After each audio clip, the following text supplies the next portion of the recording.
I've been posting on social media for a while that civil war is coming. Veni bello civili, which is a takeoff on the Roman who always ended every speech by saying Carthage must be destroyed. But I thought I'd explain in this video why I think a civil war is coming and why it concerns me so much. Because this last civil war we had, the Civil War, 1861, 1865, was, as modern civil wars go, actually fairly civil. I mean, it was bloody as hell. I mean, almost more people died in the American Civil War than all other wars combined. Given the size of the population, if we had that Civil War today, you would be talking about 7 million dead on both sides. But as bad as our Civil War was, if you compare it to the Spanish Civil War, the Russian Civil War, the Chinese Civil War, other modern civil wars, I mean, it pales in comparison. And the reason is that, you know, they really didn't butcher each other. Certainly, they treated POWs badly, but that was almost the norm in those days. They'd been treated harshly in wars up to that point. And in some of the earlier wars, they weren't even taking prisoners. They were, you know, often killed, butchered, or enslaved.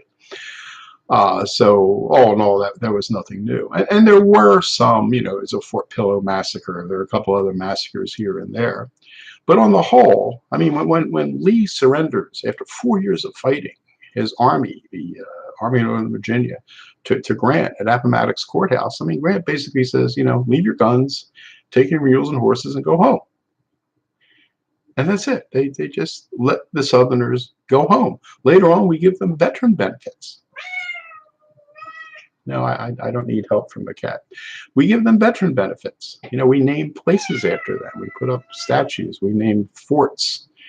They take positions in government. And they're well treated. I mean, even Jefferson Davis, the leader of the Confederacy, isn't hung from a sour apple tree. You know, he dies decades later. Lee becomes president of a university and dies in his bed of a heart condition. I mean, at the end of other civil wars, I mean, the leaders are shot, or they're put into gulags, or they're tortured, or they're put into slave labor camps. I mean, even Franco did that to his opponents at the end, made them work on all kinds of projects. So as the American Civil War goes, modern civil wars, it was relatively civil. Now, why was that? Why was that? Well, there's a big moral, ethical issue in the middle of in this that causes the war. That's slavery. I mean, I'm not one of those people. I'm not arguing that it was states' rights. I mean, it was states' rights to the extent that it involved slavery or the tariff. I mean, slavery was the cause of the American Civil War. You know, make no mistake about that. But beyond that, well, the issues of that were really harsh. I mean, they've been killing each other in Kansas over that, even before the war started, and they killed each other during the war. But beyond that, if you look at the North and the South, they really aren't all that different. I mean, if you look at all the things that unite them, religion, they're basically all Christian. Philosophy, they all read the same philosophers. Economics, they all read the same, you know, economics books and economics treatises. They all think pretty much alike about economics. They're all capitalists in one way or another. They go to the same plays. They read the same novels. And, you know, they all believe in the founding of the United States. They believe in Republican government that we had. I mean, during the war, you have the North and the South both putting out, you know, stamps that have some of the same people on them. Because in that way, they're so much alike. So that once you get the issue of slavery out of the way, the North and the South, you know, can get together. And the soldiers themselves, other than the issue of slavery, that's why they really didn't hate each other that much. I mean, most Northern soldiers weren't in the war to end slavery. That's not what they were fighting. They were fighting because, you know, they were in the North and they were patriots and they answered the call, or they wanted the money or whatever it is. I mean, some obviously were motivated by slavery, but probably not most. And most Southerners didn't own slaves. And the soldiers, I'm talking about the rank and the file, they were too poor for the most part to enslave. So slavery wasn't all that much an issue to a lot of the soldiers. I mean, it's the issue of the war, don't get me wrong. But once you get beyond the issue of slavery, there's really not that much separating them. So that's why at the end of the war, they can just, pretty much get along with one another. And you can see the old videos of when the movies, when the North and the South got together to celebrate the 50th anniversary of Gettysburg, or the 25th or 30th, whatever it was, and they all hang out together, the Southerners and the Northerners, and there's no, it's hatred, they were just like fellow veterans. If we have another civil war, look at the situation today. Do we have a big central moral ethical issue? I think we do. Maybe it's not as big as slavery, but it's still central, and that's abortion. And it's the same kind of issue related to the Declaration of Independence. Slavery wasn't at odds with the Constitution. Slavery was at odds with the Declaration. That's why Lincoln at Gettysburg in 1863 starts off his famous oration 87 years ago. 87 years. 87 years takes you back not to the Constitutional Convention, takes you back to the Declaration of Independence. We hold these truths to be self-evident, that all men are created equal, that they're endowed by their Creator with certain inalienable rights, that among these are life, liberty, and the pursuit of happiness. That's what Lincoln's doing. Lincoln is connecting slavery to the Declaration of Independence and saying that it's at odds with it. I mean, the Declaration didn't say all white men are created equal. It said all men. They didn't define it. And some people say, well, that's hypocrisy because you had slavery. And you could make that argument, but it would have not been hypocritical to have said all white men. But would we have been better off had they said all white men? No, because they didn't say all white men. That's why you have people pushing by the mid-19th century to end slavery, because it's at odds with the Declaration of Independence. And I would argue that abortion is too. The people who are pro-choice use the Constitution. Well, you have Roe v. Wade. You have a Supreme Court decision that said abortion's okay. Well, you had a Supreme Court decision, Dred Scott, that said slavery was okay too. Lincoln didn't buy that. The anti-slavery people didn't buy that. They went back to the Declaration. And that's really what the anti-abortion people are doing today. They go back to the Declaration. We hold these truths to be self-evident, that all men are created equal. It doesn't say born. You get your rights when you're created, not when you're born. Now, what does creation mean? Is creation synonymous with conception? Some people would argue it is. I wouldn't. But somewhere between the moment of conception and the day you're born, creation happens somewhere in there. Now, you can argue its viability, you can argue its fetal heartbeat, you can go back to the old Christian concept of ensoulment. At what point does God put the soul into the fetus? Is it, we're created in his image and likeness. Is it when the fetus starts taking on the image and likeness that we're familiar with? It's recognizable as a human being. And we could argue these things, but it's somewhere other than, was it New York? You can go in on your due date and have your child aborted at this point. And in Virginia, the governor wanted to say, well, even if it's born and it's laid out there on the table because the abortion didn't work and it's alive, then you can kill it. I mean, how can this not be at odds with the Declaration of Independence? Anyway, it is. But my point here isn't to make a case for abortion. I'm talking about this is an element in American politics today that I think is as central as the slavery argument was. But what really troubles me is if you look beyond that argument, just as if you look in the Civil War and you look beyond the argument about slavery to the other issues, and you didn't see a lot of argument. You didn't see a lot of differences. If you go to the population today and you look beyond the issue of abortion at all the other issues, then they're all divided. Philosophy, I was just reading an article about a guy who teaches a course in American politics, and he doesn't name any white people as key to American political thinking. No, I mean, we live in a country under the rules of a constitution, which was driven up by these white men, but we're not going to talk about any of them. We're going to talk about other black philosophers in academia, or brown or yellow or red or whatever. I mean, it's just absurd, where it's gotten to. So, if you look at philosophy, people on the left are like way over here. They're reading one set of philosophers, and people on the right are reading a different set of philosophers. Economics, people on the right are mostly capitalists. People on the left are moving towards socialism. Art, forget it.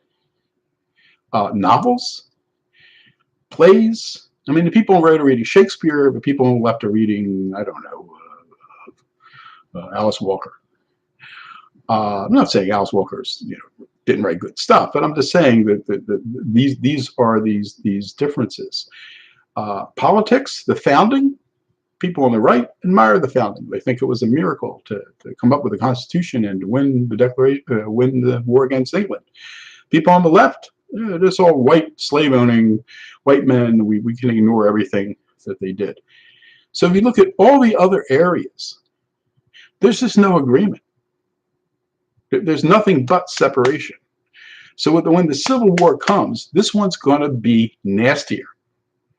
And this one, when you capture people from the other side, and both sides are going to do this, because of what happens in civil wars, you kill them.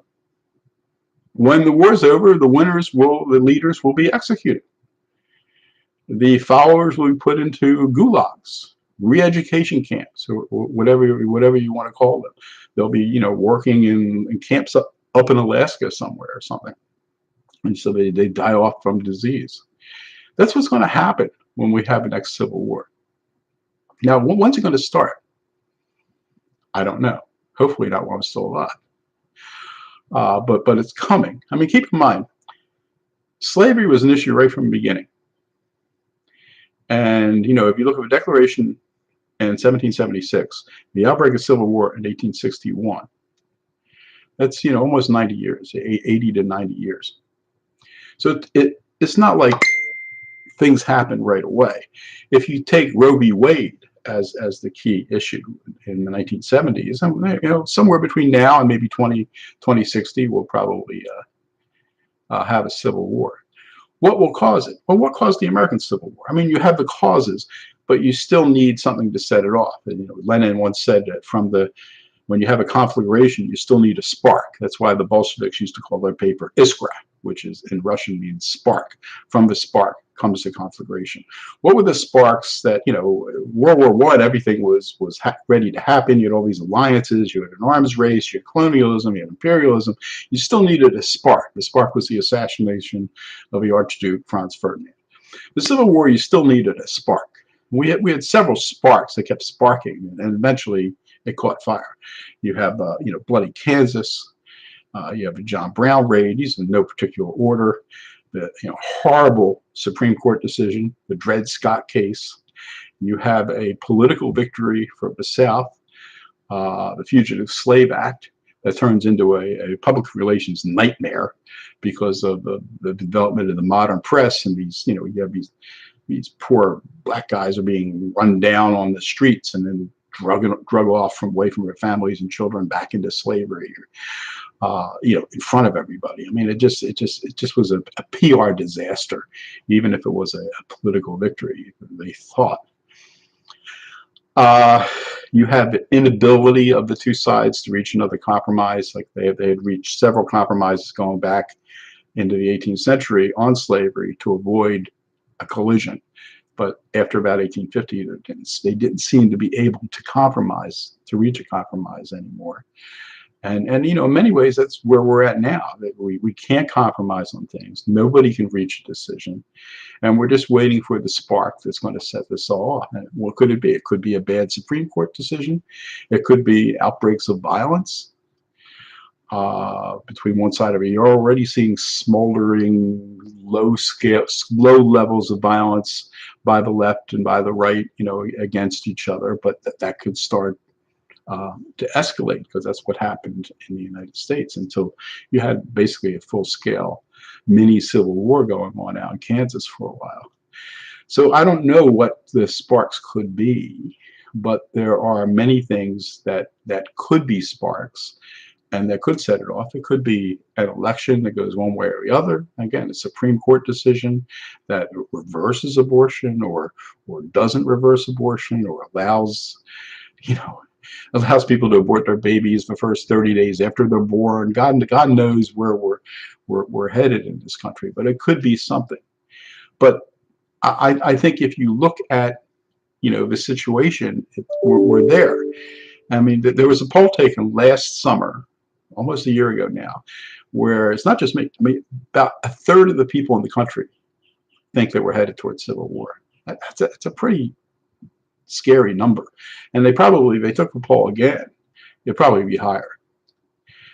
And, you know, if you're familiar at all with Roman history, I mean, we think of the civil war that came when, you know, Caesar crossed the Rubicon and you had a civil war.